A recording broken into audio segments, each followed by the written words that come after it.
Hello, MSOE fans, and welcome to the Raider Report, where we sit down with MSOE coaches to discuss all things Raider athletics, from game reactions to recruiting news and everything in between. The Raider Report has all the behind the scenes details and news you want. And this week, I am joined by our guest, head coach of men's soccer, Rob Harrington. Coach, how you doing? Good. Thanks for having me, Greg. Getting in the swing here with you and Rolf because it's already time for fall camp. Summer's gone. We're here. Yeah. We're on the threshold. It's exciting. Yeah. Love this time of year. Always getting that buzz. Students slowly creeping back onto campus. Let's talk about you first. We'll start with you. You're the most important person. My favorite subject. Yeah, there we go. Everyone's favorite subject. That's right. You've been here at MSOE for a while now. Started off as an assistant coach before you became the head honcho. Talk me through how you got started in coaching and how the Raiders became the landing spot. Not how I got started with the Raiders. Not how I got started in coaching. That would take too long. Sure. Yeah. Jimmy, who preceded me here, and I were friends. I coached his son. We played soccer, tennis together, and I used to hang out here at the school. Years and years ago, my wife worked across the street from where the team trained, where the softball field is now. Okay. And I would walk my wife to work, and then practice would be going on, and I'd stop over at practice, and I started helping a little bit. And about 2 years later, he said, "Why don't I pay you?" Nice. And boy, I mean, the when it actually started, when MSOE says I started, they might be two different things. Probably on the day I got paid is when they think I got started. So I did that with Jimmy part-time, just helping him. It wasn't a career move. I was just coaching. Right place, right time kind of thing. Yeah, I mean, and obviously in the worst possible way. So I was, helping. I started coming to games with MSOE in 2012. 2012 was the first year I started coming to games consistently. And then I helped Jimmy right up through 2018. Obviously, he was diagnosed with cancer late 2018, passed away April 26, 2019. So I got a really nice job in the worst possible way. And I always say, one of the main parts of my job is always to preserve Jimmy's legacy, which is, not just for MSOE, but for the city, the state, and the country, because he was bigger. I was going to say, for those who are maybe naive, who is Jimmy Banks and what does he mean to MSOE? Yeah, well, I think the question really isn't who Jimmy means to MSOE. I mean, we were lucky we borrowed him for a while. Jimmy was the first player from Wisconsin to play in the World Cup in 1990. He was one of the first two African-American born players to play on the U.S. national team. So Jimmy's a soccer pioneer. Dan Harris, who was the AD here, used to call him the Jackie Robinson of soccer. And then Jimmy was the guy who came back to Milwaukee and gave back. I mean, he worked on the northwest side of Milwaukee where he grew up. He grew up in the housing projects, West Lawn housing projects, and he went back there and worked with the kids in his neighborhood, started a club there called the Simba Lions, the Jimmy Banks soccer leagues, worked at the Boys and Girls Club, the Silver Spring House, did all this stuff for the community. And meanwhile, while he was doing that, he was coaching MSOE and ended up leading the team to two NCAA tournaments. I think his last 10 years, I don't know. I mean, I don't think he had a losing season. And so recruited Logan Andrick, who became the National Player of the Year and the Academic National Player of the Year. So Jimmy did a great job here at MSOE, but he was bigger than that. He's the country's. For sure. And as someone who came from Chicago, so not necessarily from Wisconsin, and not necessarily a huge soccer fan until I got here and started following him. His story really is something, coming from, humble beginnings and then rising all the way up to the national team and doing the Jimmy Banks Classic. It makes sense why that would mean, so much to you and the team, to honor, a guy like that. Talk to me about your coaching staff that you put together right now. Who's helping you out today? Yeah, so we got 4 coaches. We got Derek Marie and Caden Pruitt, who came over from Carroll.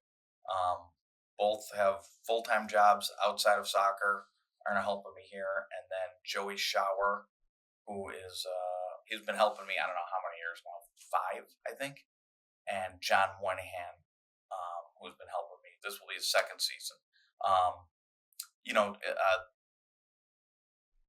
The best way to describe each of them is they are smart, dedicated, mature. They know the game and they know kids. And so I'm really lucky to have like 4 guys helping who can come to practice, deal with human beings, coach a session. In the case of Caden and Derek, I mean, they are D3 guys and have been doing it forever. So they know the D3 world. They know what it feels like. They know what it looks like. They're new this year, and it's really exciting having them. In terms of John and Joe, and I do not say this with any sort of, I mean, this is going to sound like hyperbole. It isn't.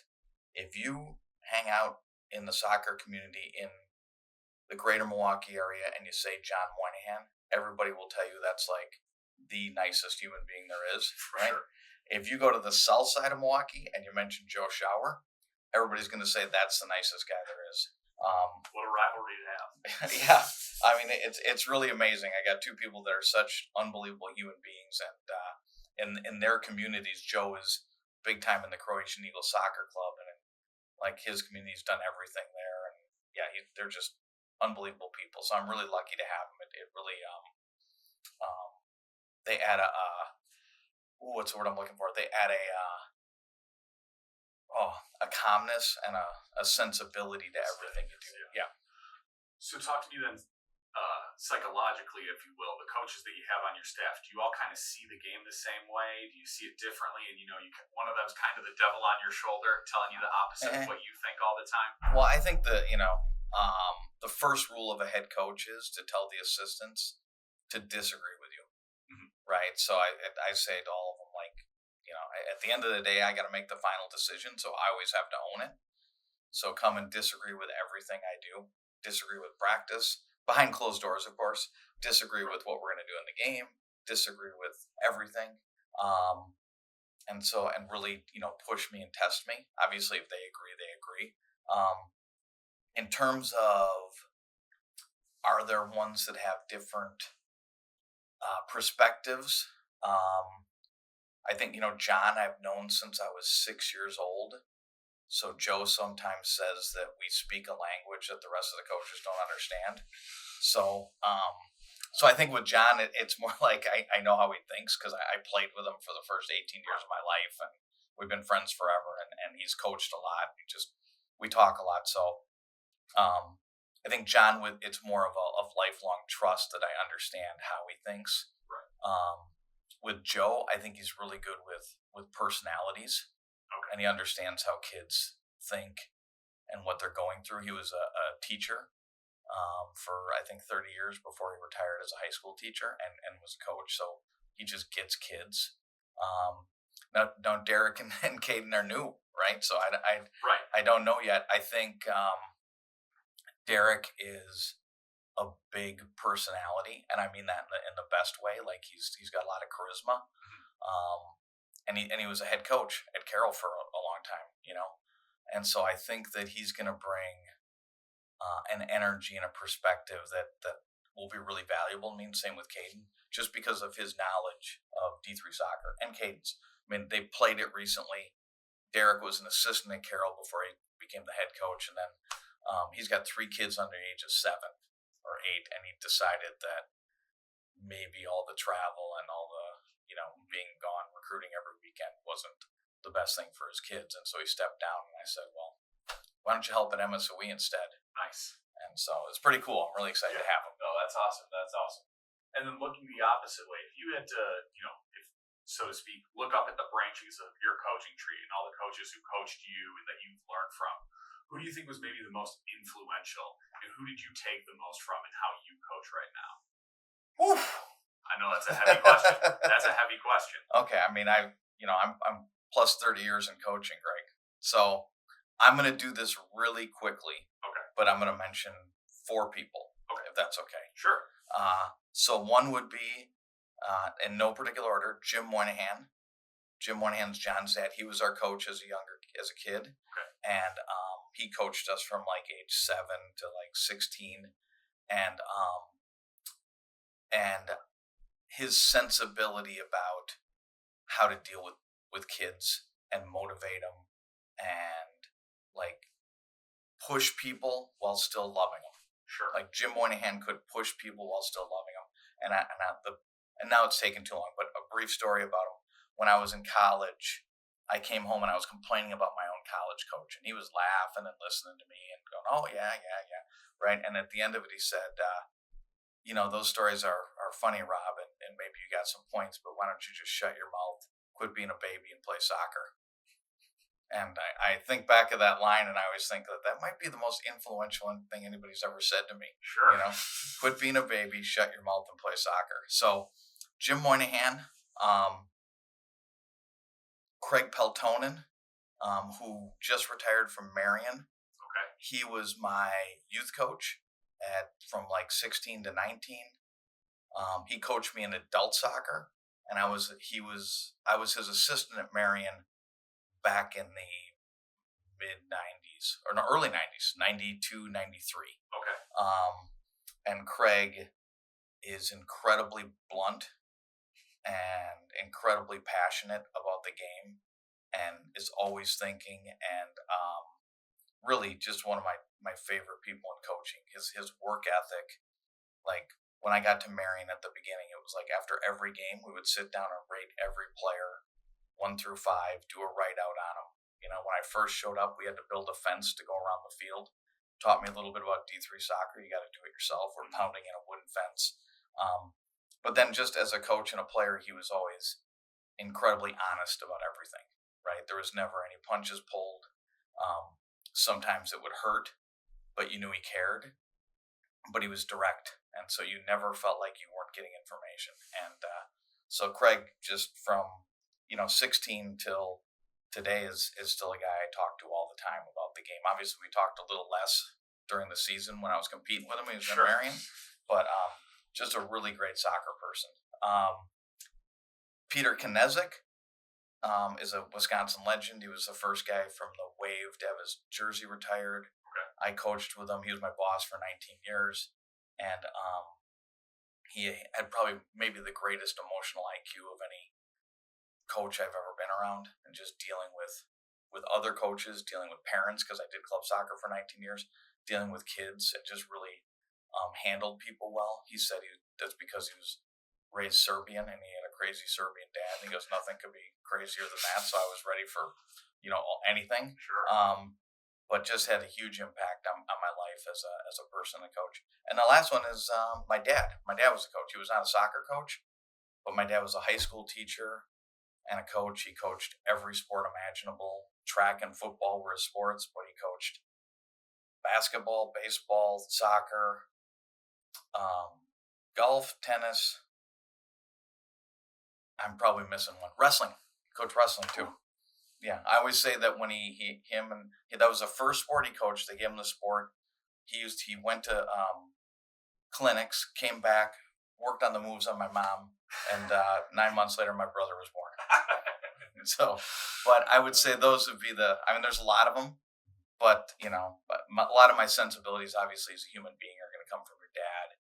And I would sit in the sidelines when he coached football and just watch how he did things, and it just became part of my DNA, I think, to teach, to be a teacher. You said track and football those were his favorites? Yeah, that's what he was good at, right? Okay. So that's what he was, a football star growing up and a track, star in the 50s. So, Nice. Yeah, so those were his things. So when we started playing soccer, he kind of tolerated it. But, I was That's awesome. 5'7", 150. There wasn't a lot of room for Yeah, unless you want to be a backup guard or something, that's that's a tough spot to be. Yeah. It's a tough spot to be in. All right. And maybe this isn't the right question for a soccer coach because I come from a football background. But ideally, what kind of soccer do you want to see on the field? What's the playing style ideally that you're putting out for the Raiders? One that wins games. You're flexible. Yeah. Well, I think that's it. Obviously the world of sports is filled with punditry, right? We all every day we hear people, Pontificate wax on anything. poetic and pontificate on what they think people should do. But the fact of the matter is, you have a group of players with a specific set of talents, right? And you have to create a system based on what they're good at, right? And then you have an opponent that's trying to make your life difficult. And so you put those two things together, and I think you come up with your style of play, right? And so I would say ours has it's always going to evolve and change based on the kids we get. Um, and so I think right now we have a lot of kids who are good with the ball, and that allows us to, play soccer, complete passes, move the ball, combine. Yeah, so I don't. When I say the winning part, I really mean that. Like, I got to pick a system that wins, right? And the team we had in 2019, my first year, is much different than the team we had now. In 2019, we counterattacked everybody and scored a bunch of goals doing it, right? And this team is a little different setup. So I know that sounds very vanilla answer, but No, but I'm sure if you stuck to that same rigid structure you ran in 2019, you probably wouldn't have the same outcome this season. Yeah, well, and you play with what you got, right? Yeah. Like if you have, you might have three guys who are great at defending, but they're not great at passing. Well, if you give them the ball all the time and they're passing around, we'll expect turnovers, right? For sure. So you can't be a 3-point shooting team in basketball if you don't have guys who can shoot the three. Yeah, right. Chucking up a lot of junk. Yeah. All right, this is a loaded question, but bear with me here. So, what does a typical practice week look like for the team? How do you get them prepared, and how does a normal practice week in season differ from what you're about to get into with fall camp? Well, the soccer season, it doesn't matter whether it's D1, D2, or D3, is incredibly short. It's tight, and you're playing consistently 2 games a week, and then you have 4 practices, but really you only have 1 practice a week where you're not pre or post game. And because of that, your practice time, a lot of it is management of health and trying to peak for the game. So during the season, you have to be really thoughtful about not burning kids out, right? And I don't mean burning kids out psychologically. I mean burning them out physically.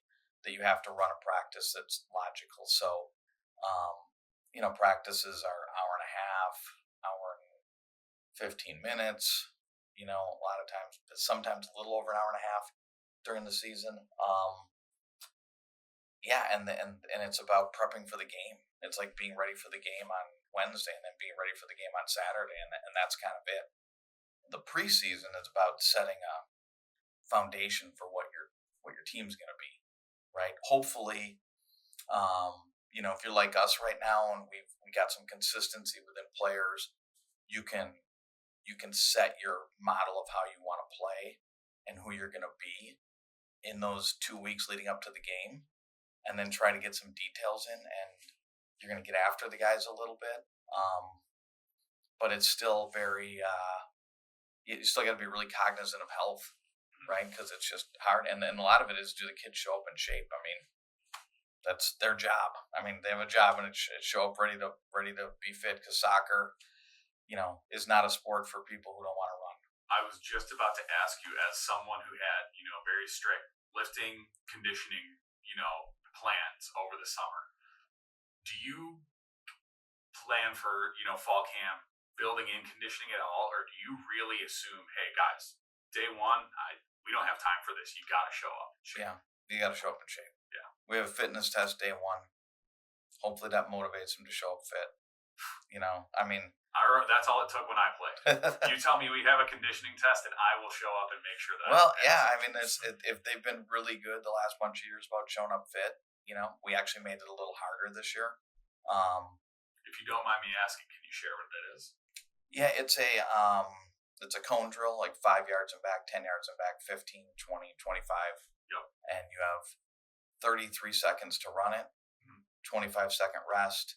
You do 10 of them. Okay. After numbers 3, 5, and 8, you get a 40-second rest.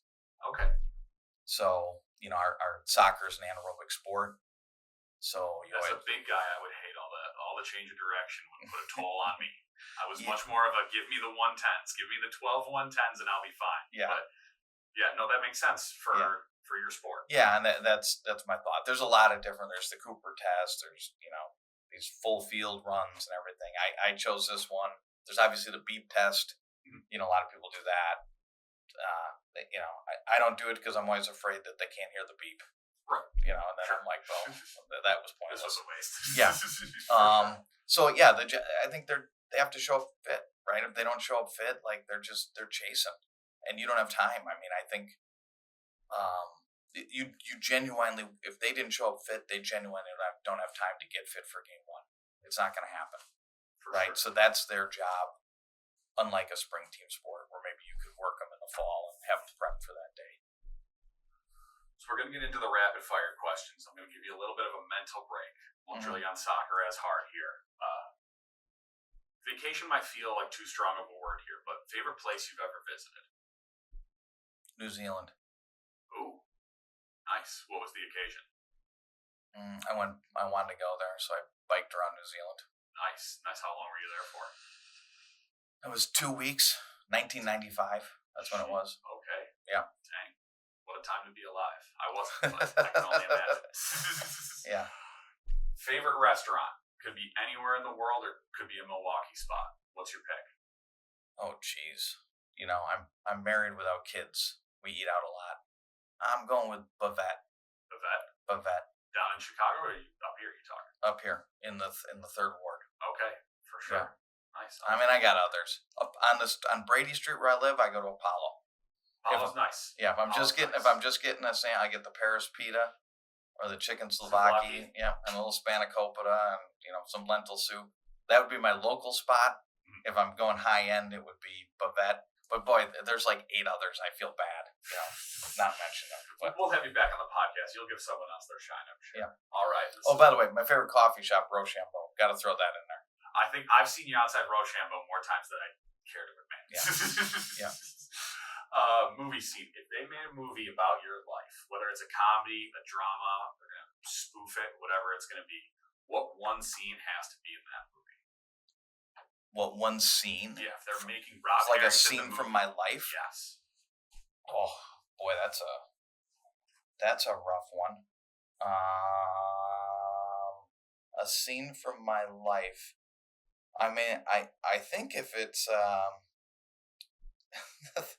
I don't know. I mean, if it's based on my soccer life, sure. I might go back to, Mr. Moynihan saying, "Quit being a baby and shut up and play soccer." Yeah, that's at the, I don't know if it's the ethos or the pathos, but that's where it was. Yeah, I mean, obviously I just told the story, so that's in my head, but I really think at that time of my life, like what a, blunt message from someone who I respected and who spent this whole time like laughing at my stories and everything, only at the end of it to say, it's time to grow up, Rob. Yeah. Right. And I think sometimes at that point in your life, that's what it takes to really click sometimes. I'll talk about how much I hated working construction those 2 years, but I learned a lot from that. That was a lot of life experience crammed into, a short amount of time. And I'll think back on that a lot, Yeah. If you were in charge of Summerfest, they gave you the book. Here, we need you to fill out the festival schedule. On Sunday night, who's the last show? Who's sending everyone home? Who's the big headliner? Stevie Wonder. Stevie Wonder. Yeah. All right. Someone who, you know what? Rock on. You gave me a real answer, a unique answer. I really appreciate that. Where's the love from Stevie Wonder come from? Yeah. When I was a kid, I heard Motown. I had like a 25 best hits of Motown when I was like 6th grade on a little cassette. Mm-hmm. Yeah. And I put it in my Walkman. And I walk around and I can't sing, but I would sing. So I've seen him twice. Okay. And boy, I mean, I don't know if there's a better singer alive. I mean, he's unbelievable, yeah. Right? And I love the music, right? I don't know. I just think he's That's an awesome. And he's a legend too. Yeah. I mean, if I had to pick 2 others, one's dead. Well, there'd be a lot that'd be dead. Like okay, dead or alive. I'll open it up. Yeah. I'll open it up. The other 2 would be probably Bruce Springsteen and Prince. Okay, for Yeah. sure. Because I think Prince is just Prince, and he's That'd be an unbelievable show. How yeah. could you? And then you Bruce can't go wrong. Springsteen is that's my childhood and everything. And Yeah. and I love the guy to this day. So Rock on. yeah. Rock on. And then last one, favorite athlete growing up. Who was it? Earl Campbell. Earl Campbell. Nice. Some nice hard nose. That was football. Yeah. Real manly back then. Jesus, I mean, I This grew up on nonsense. the sidelines of football games, right? So as a kid, I wanted to be a football player. Sure. I played soccer, but I wanted to be a football player. Yeah. And every day with my friends, we'd play tackle kill. And as a little kid, I was very hard to tackle, by the way. And you were slippery, I bet. You were slippery. Yeah, Ducking tackles. that's yeah. right. Yeah, and Earl Campbell. I mean, for anybody in my age group, Shoot. I mean, you're too young, but he was. No, but I mean that run. We've all seen the highlights. The jersey ripping, lowering his shoulder, and just sending guys to Kingdom Come. Oh, How can you not fall in love with that? 79, 80. He was the man, and just bowling people over, and I loved him. Obviously, my dad was a Bears fan growing up, so Walter Payton was the end all be all. But Yeah. if Earl Campbell got brought up, it was always man, Yeah, he would have played for the Bears. I don't know. yeah. Earl Campbell was my favorite athlete growing up. Yeah, For sure. So I actually, by the way, changed my birthday to March 29th, so it was the same day as Earl Campbell's as a kid. Because I'm born on December 29th, and it was such an anticlimactic day being after Christmas. I requested a new birthday. Yeah. Because my parents forgot about my birthday one year, and post Christmas, pre New Year's, yeah. You're getting lost. And so they asked me what day, and I said March 29th, and they said why? Well, they said that was when Earl Campbell was born. Now, if you do the math, it's 9 months from March 29th to December 29th. So my parents had a big chuckle that I had no idea what that meant. That's great. That's great. Also, kudos to you for knowing Earl Campbell's birthday as a kid pre-Google. You couldn't just pull out your phone and look at it. Yeah. You knew. I read a lot. Yeah. I should read more now, but I used to read a lot. Yeah. I used to too. All right. Last season, from the glimpses I saw, I obviously got here later into your guys' season, but very fun season. Phenomenal run you guys had. Cut short in a pretty brutal way, unfortunately, losing in the conference championship, and then really just missing out on getting into national tourney. How do you get a team to move past that feeling, but you also kind of want to have that poker chip sort of to motivate them, right? Is it a balance between those two? Yeah. Or is it just wash? Or just go? Well, I mean, I think when anytime you're talking about like sport in general, there's a couple things. One is if you're a coach, unfortunately, the toughest part about being a coach, and there's a lot of tough things about it, not to make it seem like it's a dramatic, job or anything, but you will ruminate on losses way more than you will enjoy the wins, right? And so I think as a coach, it's not hard to be motivated by what happened last year, right? I mean, we had a 19-game unbeaten streak, bookended by 2 losses, right? But if you ask me what games I think about the most, it's the 2 losses, right? And the ties, right? We had 3 ties, and so I think about those, and I think about what we need to fix. So to some extent, I think losses for coaches are our sustenance, right? It's like it keeps us going. Yeah, and it's actually much more difficult to like try to fix things when you're winning, because you're winning, right? And it's like, what do we need to fix? Well, there's something that needs to be fixed. There's something that's not good enough, right? But you can get lost in winning. Tough to convey urgency. Yes. When you win. Yeah, I think for the players, and I think this is always our job as coaches. You play everything to win it. Every day you try to win something. Every minute in practice you're trying to win. Rarely are you going to do anything that's non-competitive where you're not trying to win. And so what you're doing with your team is 2 things. When you're trying to create a culture where they're always competing, right? They're always competing to try to win something. And 2, you want them to enjoy the journey, right? And so if you are in a moment where if you create a culture where you're consistently in the moment, right? Where you're in practice and now you're trying to finish goals, right? You're doing a finishing thing, and you're trying to finish goals, right? You're in practice, and you're trying to work on your back line defending. That's what your focus is. And then, come Saturday, come Wednesday, whatever the game is, right? You're good at being in the moment of that game, right? And not being distracted by past games, right? And so it's this ability to be on the journey constantly and constantly be evolving as a team, right? And be competitive every day and find the joy in that. And if you do, then come Wednesday and Saturday and Sunday, whatever your games are, I think you're going to be ready. And that might sound like a lot of gobbledygook, but people want to, overplay, the impact of things sometimes, right? Whereas our job is to go, well, no, we're just going to learn from it and move on, right? So does it affect us? Yeah, hopefully everybody remember. I mean, I remember it. I'm sure the players remember it, but you can't dwell on it. I tell you, it's way harder to motivate after winning than it is after losing.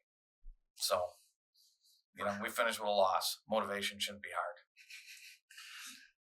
So, walk me through your schedule a little bit this season. How do you decide who to schedule for your out-of-conference opponents? The MAC, obviously, you have talented teams in there. How do you view putting that schedule together? Well, this is the hardest non-conference schedule we've ever put together. Mm-hmm. It's not even close. Okay. Yeah. I think we're very good. We've been very good for a while, and when we didn't get in the NCAA tournament last year, after only having 2 losses, I thought, well, let's schedule the hardest non-conference games we can, So, I mean, Platteville was in the NCAA tournament. We tied them last year. Wartburg was in the NCAA tournament. We lost to them last year. Montclair State is returning the National Player of the Year, who scored 32 goals. 2 years ago, Stevens Institute of Technology was in the Final Four. North Central NCAA tournament team last year. Carthage is the only team we're playing that wasn't in the NCAA tournament last year. They were in the CCIW final and got upset. And just they were really damn good last year, by the way. We beat them 3-1, I think it was, but offensively it was. The team in a very similar boat to you guys, probably coming back with a big chip on their shoulder. Yeah. After. Yeah. So we just it's murderer's row. And then our first conference game is against Edgewood, who just, put together the Avengers. I don't know what they did in this offseason, but they put together a squad. Tim Bruner, I'm friends with him. Like, well, I wanted you to get better, but like, my God, not that much better. So it's really going to be a tough year. The conference, I know the teams have gotten better in the conference. Some of the teams really had bad years last year who were traditionally good. And I would just expect that this will be maybe the toughest 18-game schedule we've ever had in the history of the program, really. Okay. Yeah. Not mincing words there. But you guys have several key contributors coming back. Let's start with Stephen Arthur, most decorated one. We got to start there. What does he bring to the pitch that got him all those accolades? He primarily plays wide defender. I think he's just as good going forward as he is defending. His skill level is high. He's excuse me. I mean, he's a great athlete.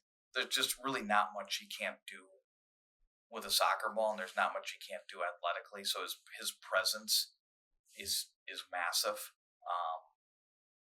Yeah, I mean, he just makes plays on both sides of the field, and I think he can make more. To be honest with you, I'm a coach, so you you have a player for 4 years, and you go, well, he can do this. He's got to do this. I think you're going to see another level out of Steven this year because he's very good, and I think there's even another bounce he can make as a player.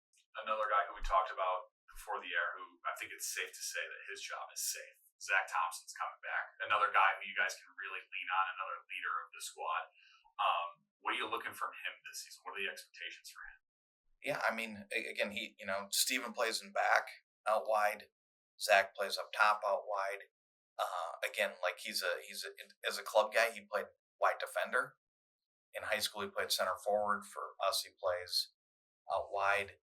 I mean, he's ruthless in terms of going at people and getting behind the other team. And he is tireless defensively. Everybody we play, they're concerned about him. So I think, the thing for Zach will be, again, like, I think there's another level to him. And sometimes in guys' senior year, they know this is it. They add a little bit to their game. Sure. They come out and that's what my expectation for those guys is. They'll want to be even a little bit better this year. You got a big class of freshmen coming in. If they're not here yet and they're going to listen to this podcast, what's a little piece of advice that you can share with them to help them get through this fall camp? Because I remember looking back on my first fall camp, and it was tough. I was not mentally prepared for those 2 weeks, and we got through it. But I think by day 3, it was some real shell shock. So if you have anything to give to them, what would it be? I mean, when they come in, I'll give it to them. But no, I mean that in a good way. I think the big thing I would say is, like, you got recruited here because you can play. Just go play. Be confident in yourself, right? It's gonna be more competitive than probably more competitive than anything you've done. And a couple of them come from clubs where it is really competitive. The biggest difference once you get to college is, when the kids are playing at a youth level, they play with their own age. Right. There's 12 months of kids on their team. Yeah. And then you come to college and there's, 3.5 years older than you. Yeah. And so for the first time, and in high school, usually if you play high school, there's older guys, but there aren't enough really good players to push you that much, except for you might be like an 89-pound freshman or something. But when you get to college, there's all these guys and who are the best on their team. Most likely. Yeah. And so I think you just have to be mentally ready.